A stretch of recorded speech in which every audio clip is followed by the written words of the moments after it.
কম্পেনসেটও করতে হয়েছে, তবু আমরা শেষ পর্যন্ত লাস্ট মিনিটে এসে পৌঁছাতে পেরেছি, তার জন্য আমরা খুবই আনন্দিত।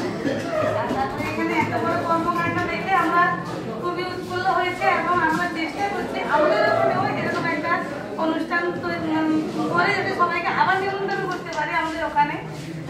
ওইটা আমরা খুবই চেষ্টা করছি, দেখি বছর তো হবে না, পরে যে কোনো বছর দেখা যাবে। আমি নেতাজি মুক্ত বিদ্যালয়ের তারপর স্কুলের সায়েন্সের শিক্ষিকা ভুলের জন্য ক্ষমা করবেন, সব চুকে যাচ্ছি। এবার আমরা সবচেয়ে দূরে আছি, ওই জন্য এখানে সচরাচর এই প্রথমবার আমি সুন্দরবন দেখতে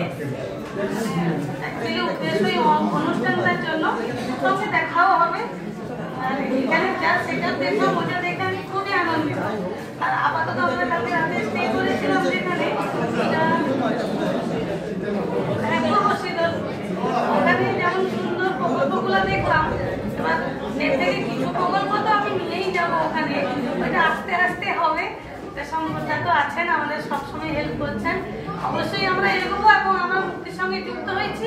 আমরা খুবই আনন্দিত, সারা জীবন মরা পর্যন্ত মুক্তির হাত ধরে থাকবো।